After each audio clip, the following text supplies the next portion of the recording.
সরকারি কর্মকর্তা কর্মচারীদেরকে নিয়োগ দেওয়া হয়। মোটা দাগে এরকম অনেকগুলো কমিশন আছে, মানবাধিকার কমিশন, তথ্য কমিশন। এই কমিশনগুলো নিয়োগের ক্ষমতা এখতিয়ার কার কাছে থাকবে? আমরা গত 16 বছরে দেখেছি এক ব্যক্তি এবং এক দলের কাছে এই এখতিয়ারটা থাকবার কারণে কি কি জটিলতা তৈরি হয়েছে। যাচ্ছে তাই করে আপনার সার্চ কমিটি আইন করবার মধ্য দিয়েও যা করেছে সেটা আরেকটা নাটক ছিল। তো সেখানে প্রশ্নটা ছিল যে এনসিসি নামক একটা প্রতিষ্ঠান যেটা প্রস্তাব করা হয়েছিল, যেটার সাথে বিএনপি সহ অনেক দল একমত হয় নাই।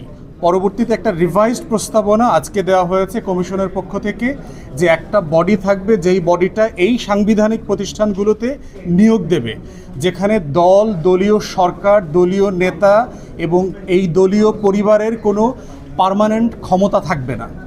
এবং মোটা দাগে রাজনৈতিক দলগুলো সবাই এরকম একটা বডি চায়, যে দুর্নীতি দমন কমিশন অথবা নির্বাচন কমিশন অথবা পাবলিক সার্ভিস কমিশনের মতো প্রতিষ্ঠানে সরকার যিনি থাকবেন তার বাহিরেও আরও স্টেক হোল্ডারদেরকে সাথে নিয়ে এই অ্যাপয়েন্টমেন্টগুলো হওয়া দরকার। কিন্তু বড় এক দুইটা দল এবং আরও তার সাথে যারা অ্যাসোসিয়েশন আছেন তারা ছাড়া বাকিরা সবাই একমত হয়েছে। তাই কমিশনের পক্ষ থেকে প্রস্তাব করা হয়েছে আজকে যে আপনারা আরেকবার ভেবে দেখতে পারেন কিনা জাতীয় স্বার্থে। তো আমাদের এবি পার্টির পজিশন হচ্ছে, আমরা স্ট্রংলি ফিল করি গত 16 বছরের অভিজ্ঞতা আমাদেরকে যেটা শিখিয়েছে, এক ব্যক্তি, এক পরিবার এবং এক দলের উপরে ক্ষমতা কুক্ষিগত করে রাখলে রাষ্ট্র কোথায় গিয়ে ঠেকতে পারে। অতএব সেই বাস্তবতায় যদি আমরা শিক্ষা না নেই এবং জুলাইকে আবার স্মরণে না আনি, তাহলে যেটা হবে ওই একই কাঁথে আমরা আবার পড়ব, একই ভুল আবার করব, আবার গণ অভ্যুত্থানের জন্য মানুষকে আসতে হবে। এবং দ্বিতীয় যেটা আমরা বোধ করছি যে এই বিষয়গুলোতে যত তাড়াতাড়ি পলিটিক্যাল কনসেনসাস হবে, জুলাই সনদটা করা তত তাড়াতাড়ি হবে।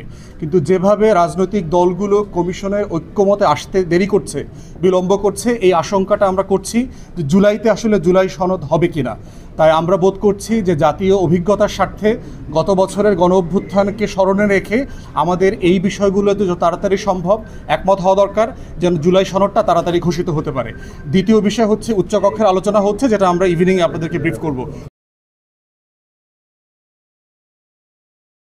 ওয়ালটন আবারও মিলিনিয়ার অফারে ওয়ালটন ফ্রিজ কিনে আপনিও হয়ে যেতে পারেন মিলিয়নিয়ার।